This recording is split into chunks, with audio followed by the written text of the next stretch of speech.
Hello and welcome to Adventures in Visibility. Today we are going to be talking about how to manage your social content. And today is also the final episode of Adventures in Visibility for 2014.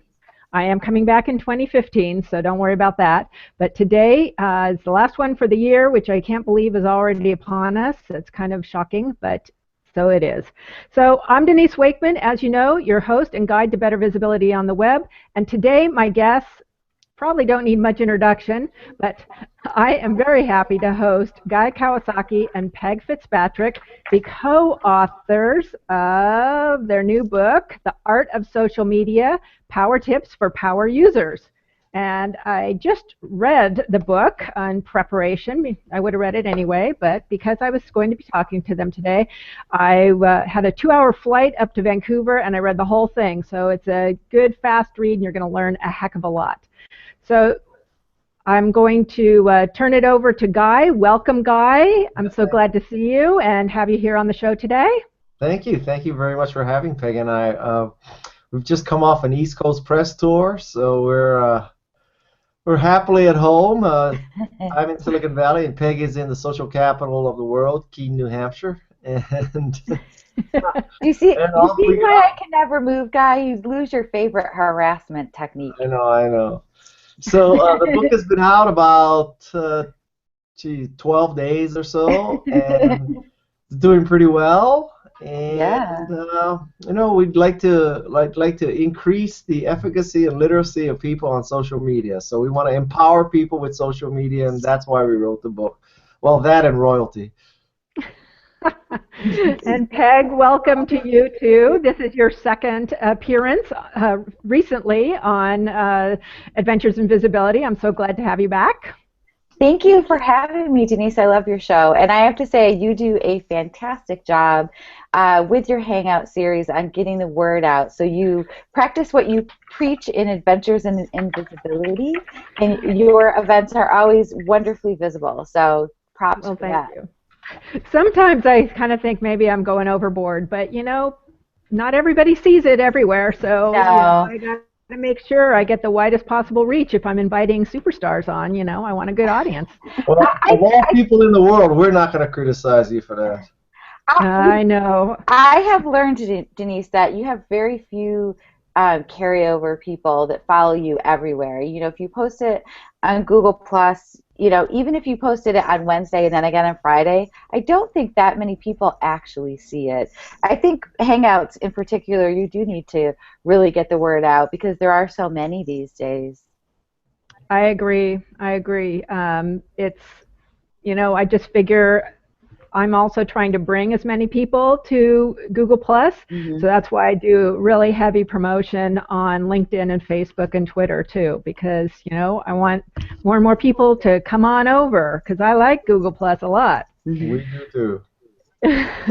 So the book covers a wide range of tips and tactics and strategies, and I decided I wanted to focus mostly on just the content monster that you talk about, and how to manage your content, and the perfect post as well. Those were two chapters that are next to each other, and the reason is that there's a lot of entrepreneurs and small business owners, service professionals in my audience, and this is one of the biggest you know, complaints I hear is, you know, I don't have time to create content, I don't know what kind of content to create. So I think that's the place, the sweet spot for us today. And so I want to just start with, how do you define the content monster and how do you feed it?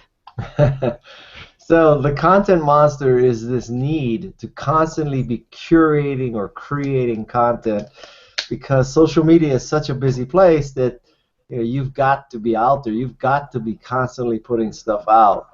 And most people start by trying to create enough content that they can share, and that lasts about a month, I think, before you realize that, you know, you can't create everything you need to share. You need to start curating stuff, and that's a big realization. And you know, it's part of growing up. What can I say? And also, to add to what Guy said, you don't want to only share your own content. You want to share a variety of your own and other people's. So even if you're an amazing content creator, you really have to have one platform that you can create a lot on. I mean, if you're a YouTube channel making great videos, they're time consuming.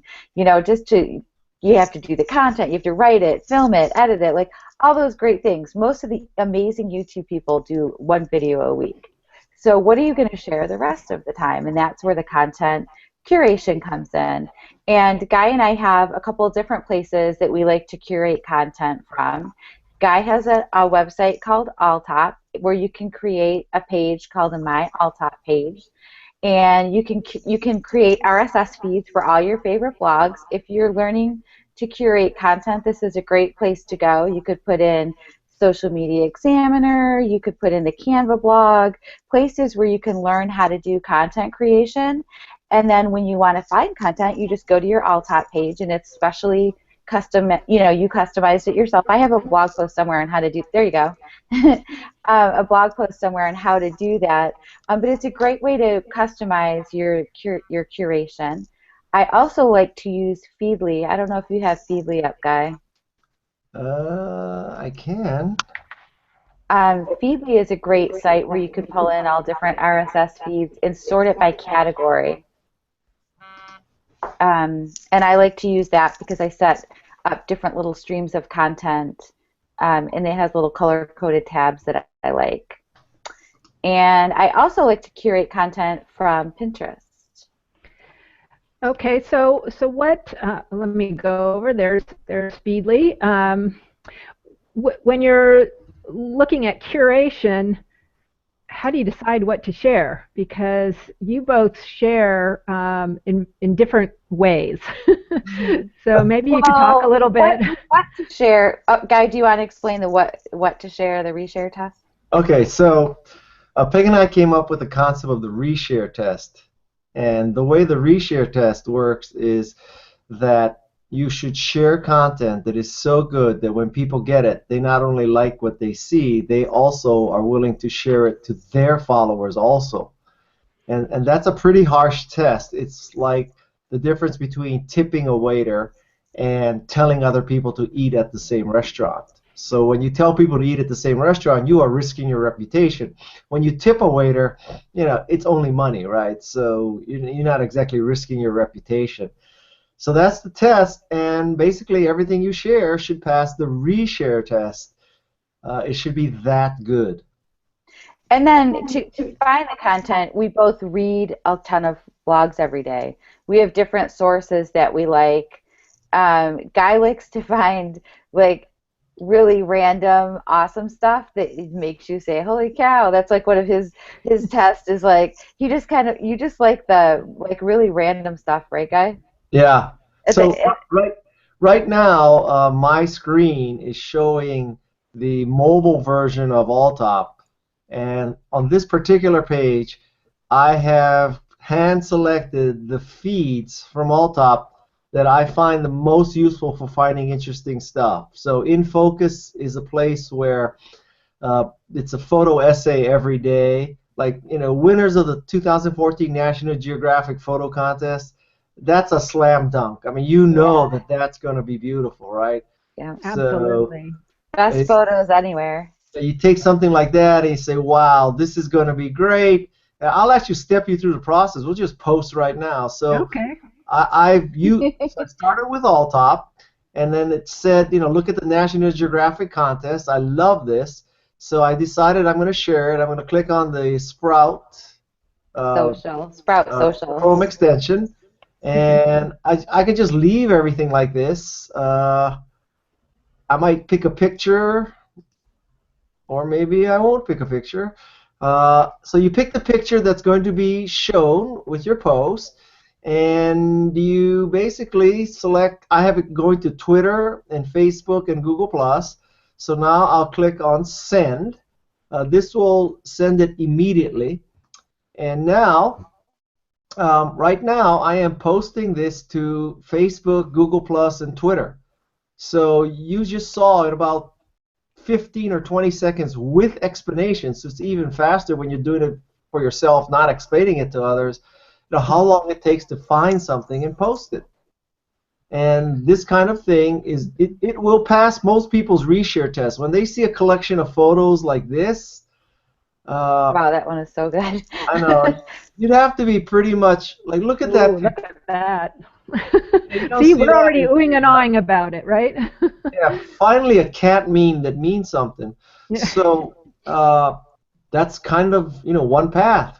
I use my Alltop, I find stuff, and I schedule it with Sprout, and boom, I'm done. So now if you go to my account, the Google Plus account. Now, let me ask you, is that your Google Plus page or your personal profile? I only have a page. I don't, okay. On Google, in fact, everywhere I'm only a page. I don't use personal profiles anymore at all. You do have a Google Plus profile, because you have I do, but I don't even know how to get to it anymore. So this is the post. So that's how fast it is, and that's how it goes. So that's it on Google Plus, and this is it on Facebook. And there was also a tweet. You're like the fastest at shortcuts.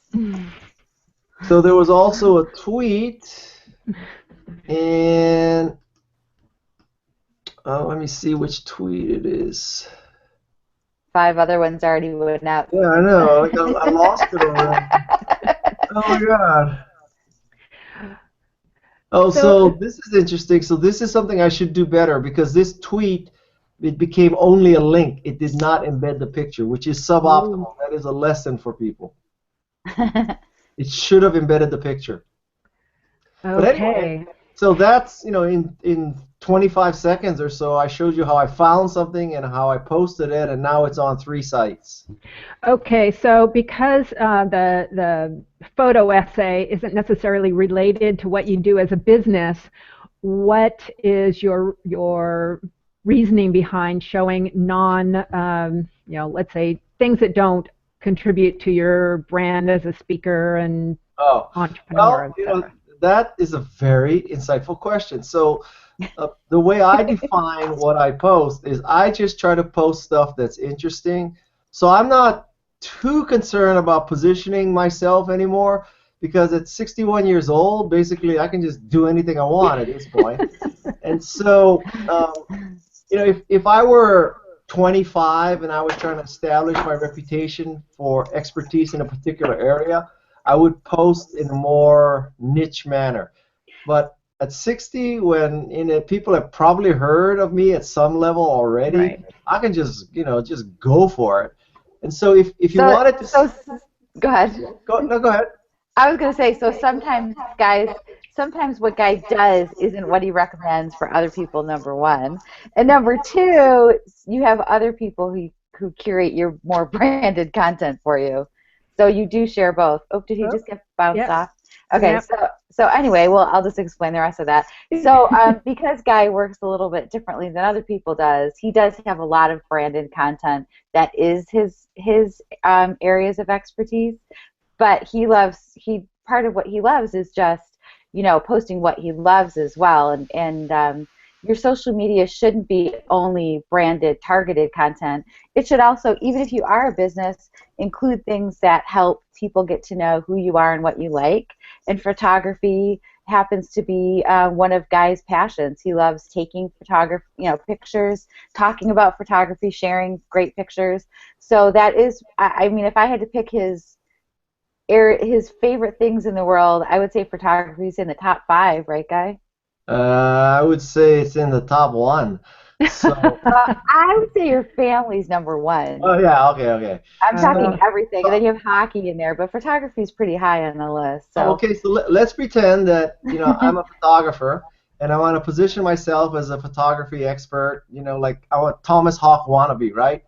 So I would go to Alltop, and there's a photography Alltop site. So these are all the photography stories, and I would look through here, and I would find some interesting story about gift guide $500 and up. What? Yeah. Let's see. Here here is a gift guide for photographers. All right, so Oh, nice. I might decide that this is a good thing for me to post. Then I would go up here to Sprout and do the whole Sprout thing again, and I would post that. So that's what I do all day long. And Sprout and Buffer and Hootsuite enable you to spread out your posts. You saw me just post one immediately to stun people into the speed at which I curate.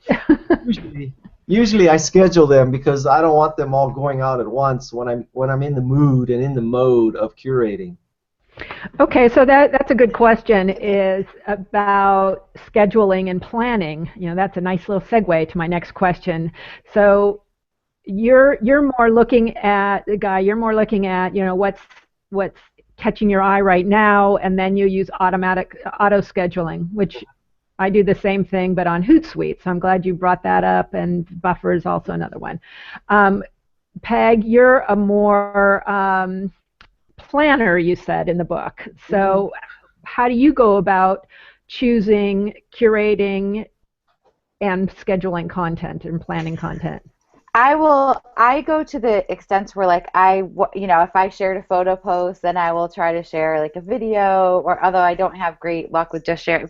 For some reason, Google Plus, no matter what videos I share, they don't seem to do very well. Like my followers do not enjoy videos for me. I don't know why, but Google Hangouts, yes, but like YouTube videos, even if they're amazing, not so much.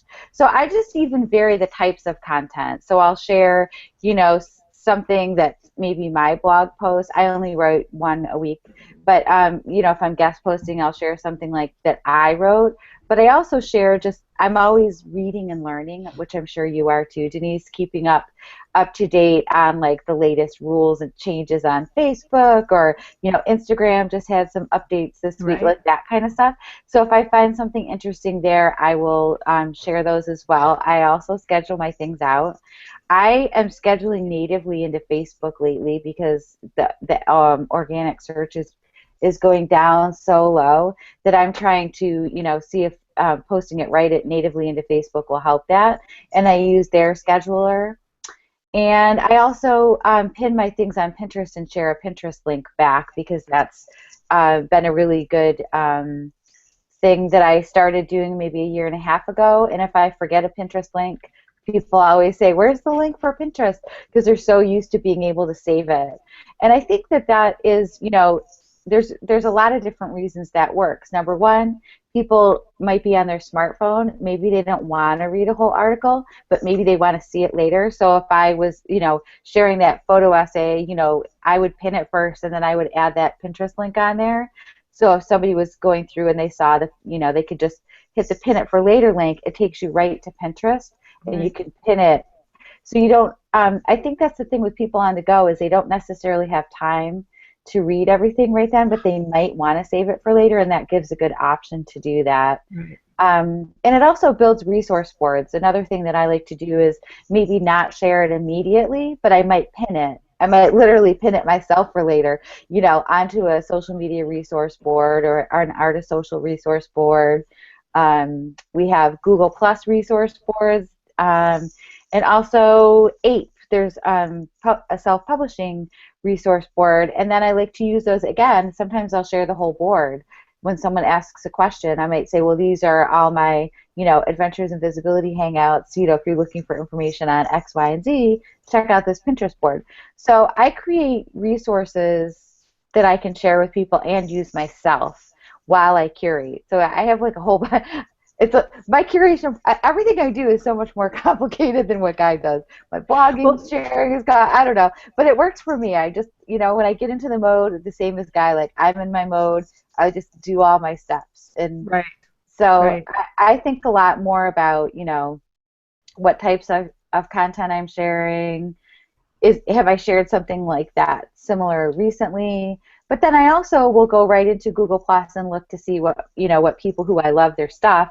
I'll check my circle of people that I love their content, and I will share from them too. And I think Guy has a circle that he does that from as well. What about an editorial calendar? Do you do any planning at that level where you're looking at a bigger picture, bigger time frame? I do, yes, for my blog and with LinkedIn content. Guy's in the LinkedIn influencer program, so we work with there. So next year we'll be working in more with that. We have so many things going on the fly all the time that go in.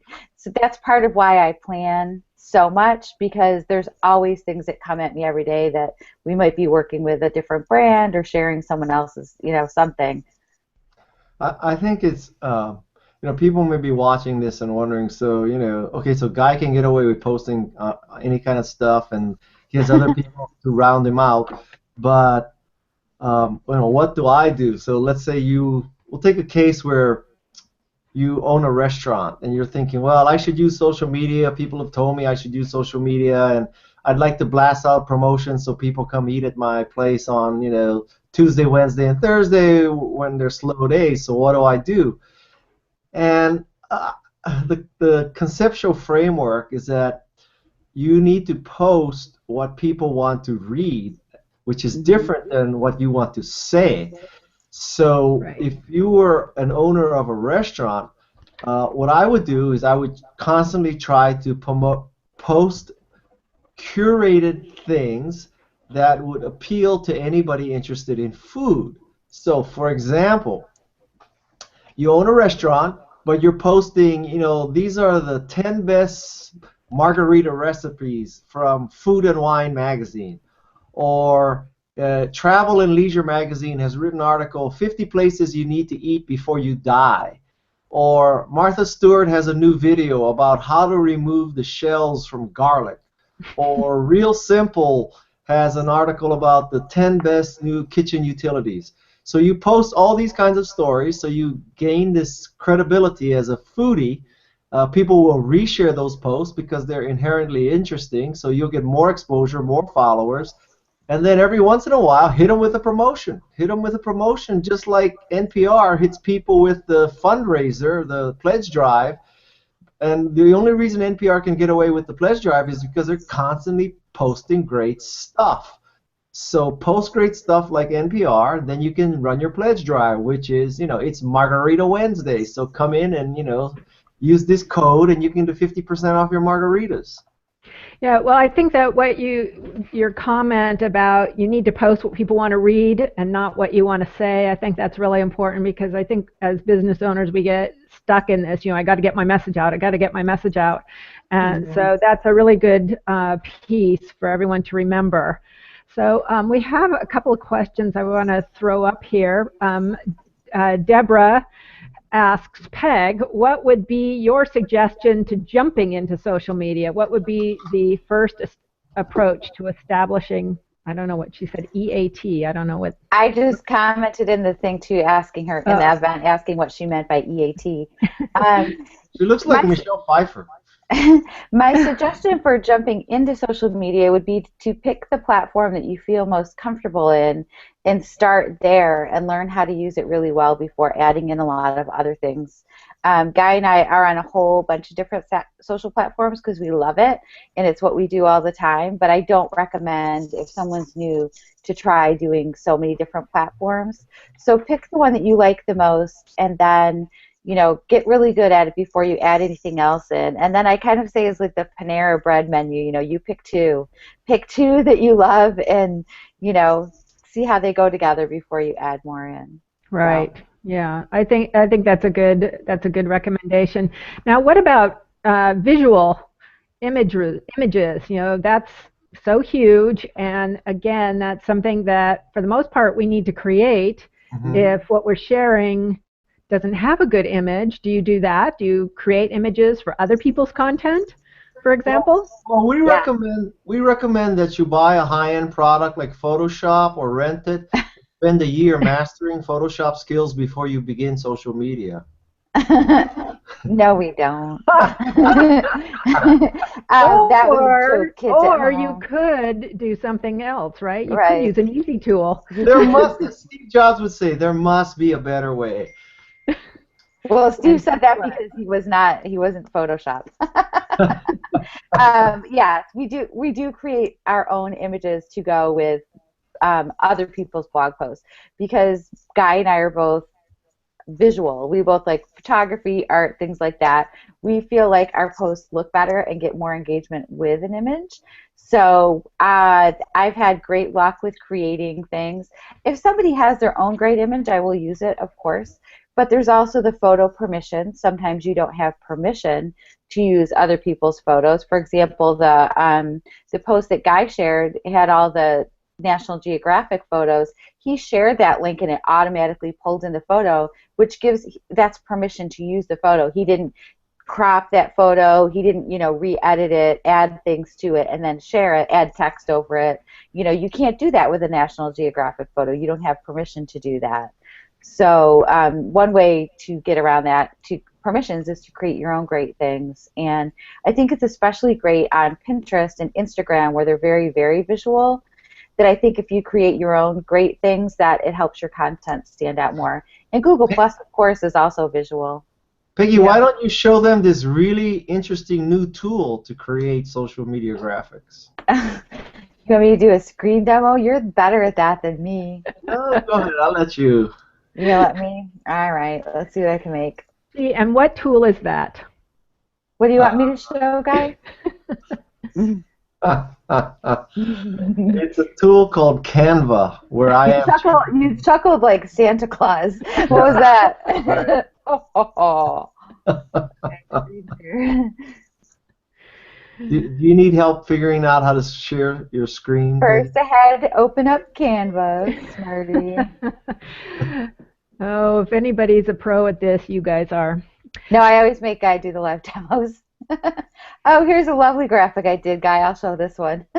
I sent Guy a Canva graphic via email that was because he passed 10 million followers today. Wow! Wow! Congratulations!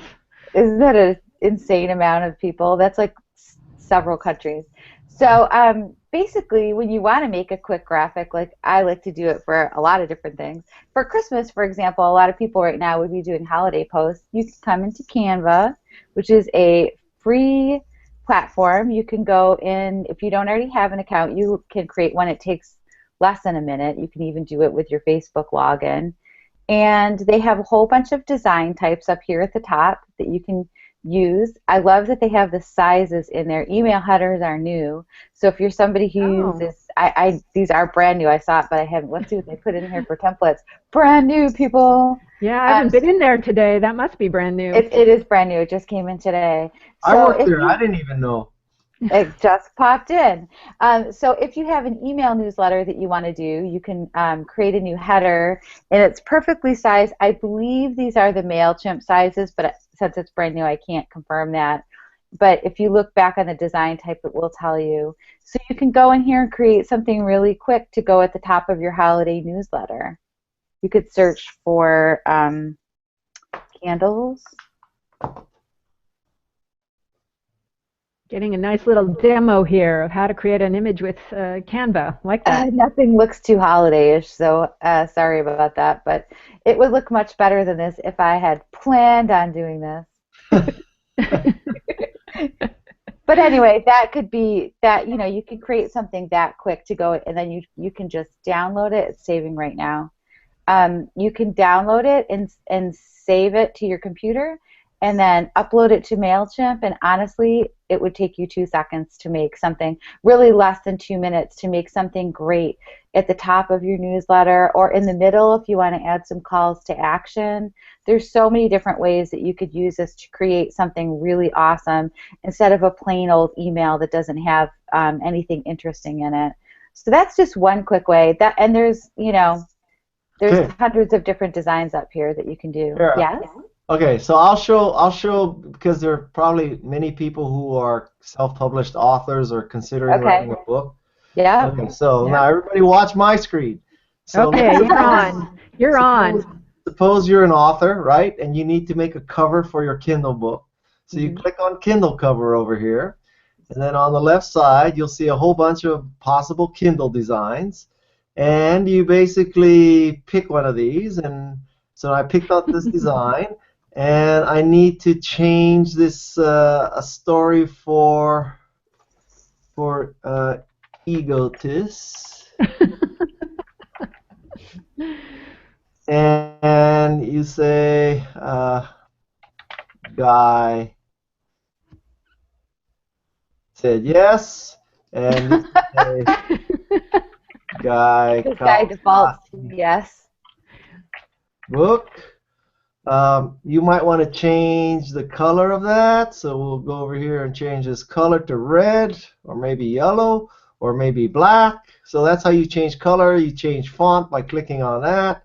So now we just changed all the font and stuff. So Guy said yes, a story for egotists. Obviously, that's not a picture of me, so that's a stock photo. So let's go find a great photo of Guy and put that in there, and boom! Now that's too much of an Instagram effect for me. So let's just go click on filter, and we'll go to drama, or we'll go to grayscale, or we'll go to festive. Nah, And drama looks best. just to de-emphasize the wrinkles on my face, let's blur it a little. Okay, so now we have created a cover in 30 seconds. I mean, that's literally how long it takes. And then let's say, you are a Japanese, what do you call these people? These Japanese, I don't know I'm Japanese and I don't know what you call them. They're like anime girls or something. Yeah, you're an anime girl. So there you drag in the anime picture. And now the anime girls, you don't want them to be out of focus because they're so cute. So you go back here to your filter options and you take down the blur. And so now you have a story for egotists. Guy said yes with these two anime girls. And that's literally how long it would take to make a Kindle ebook cover. That's fabulous. I love Canva. I love Canva. And I think what's so brilliant about what they did is that they allow us non-talented designers to actually create something decent, because if you use their models, you can actually do something great. So they brilliant. So basically, Denise, if someone had our book and Canva, they could control the world. That's right. Okay. There's a book I'm writing. Sprout. You just need Hootsuite Buffer Sprout to top that off. Okay, so Canva, your book, and Sprout, Hootsuite, or Buffer. Yeah, I think you definitely. That's all you need. That's all you need. Okay. And some Wi-Fi. Here, this is macro. This is a cover made of a cover. Okay. Sounds a little hard to read. Yeah. Okay, we'll go back. But yeah, I think that we'll go back to the humble version. Okay. Okay. All right. So before we wrap up here, because I know you guys are busy, Jeff Sieh anticipated one of my questions, and I'm looking for Jeff wants to know, what are you most excited about in social for 2015? I was going to say, what are the new or emerging visibility tactics we should be focusing on in 2015? So maybe a hybrid there. You could give us some idea what you're thinking about for next year. Well, you want to go first? What most excites me is that Jeff is going to create a trailer for my YouTube channel. Yeah, Jeff. That's what I'm waiting for. Excellent. Jeff's like, oh crap, I wasn't expecting that answer. I will say I am really excited about, I'm going to say it again because I keep saying it, SlideShare. I think that they are doing some really cool things at SlideShare. You can share things besides just presentations. You can put infographics. I saw you can do videos. You can get your leads from there. They've really boosted it into this like supercharged area for visual marketing, which, I mean, everything is visual now, and you could do it. You can share it on LinkedIn, which is, LinkedIn in the third and fourth quarter last year just really zoomed out as the place to be. So I think people need to rethink a couple things. If they weren't on SlideShare before, give it a spin, and definitely make sure your LinkedIn is not, it doesn't matter if you're looking for a job or not. It needs to be up to date, and you should be posting actively there. Excellent. And Guy, do you want to add anything about Pinterest, since you're like zooming up your Pinterest? Ooh, okay. Well, I don't like to brag about my Pinterest expertise. Okay. All right, I will. Okay, we'll leave it at that. You just make your book cover with your picture on the front. Yeah, right. You should have put Pinterest expert. Coming out of my shell. I'm coming out of my shell here. Okay. There we go. So That's like Japanese George Clooney right there. It is. There you go. There you go. And we're going to see it on Pinterest, right? Most likely. Okay, just look at this. Okay, let's look at George Clooney here. Denise, do you see what you got yourself into today? Definitely. Can you see the similarity? You need some more hair gel if you're going to try to pull. Oh, come on, really? George Maybe Clooney we're pushing Kitty today. Okay. So I think there's a striking resemblance there. Denise is speechless. Okay. When we were in the green room, you guys were talking about the Art of .social site, and that you have a quiz. Do you want to tell us about that? Go ahead, Peggy, because To it's take your your idea. quiz? The quiz is not my idea. The quiz was Guy's fantastic idea. There is a quiz on artof.social, because .com is so 2013, where you can go and take a quiz and see how well you know social media. So we'd love to hear what your score is when you take it. And if you do great on it, awesome for you. If you feel like maybe you need some brush up on it, maybe you should get the book and see how it goes. But wait, what about the contest? I thought we were still working out the details. We'll work out the details right now. Okay, so You heard it here. yeah, so here's the challenge for you. If you take the quiz and you get a perfect score, I will send you the Kindle copy of this book. Although arguably, if you get a perfect score, you might not need the book. But it would kind of shoot ourselves in the foot if you got a perfect score and you sent us the book. So you take the quiz. If you get a perfect score, take a screenshot of your perfect score, send it to guykawasaki@gmail.com. And when I see proof that you got 100, I'll send you a Kindle ebook version of The Art of Social Media.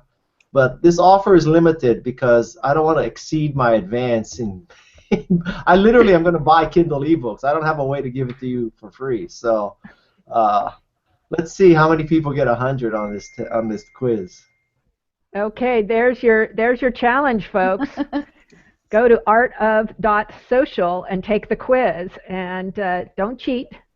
Take a screenshot when you get 100, and I'll tell you, I admit it, I got 74, and I've been doing social a long time. So, Guy, I saw you posting pictures of the first Blog Her conference. Yeah.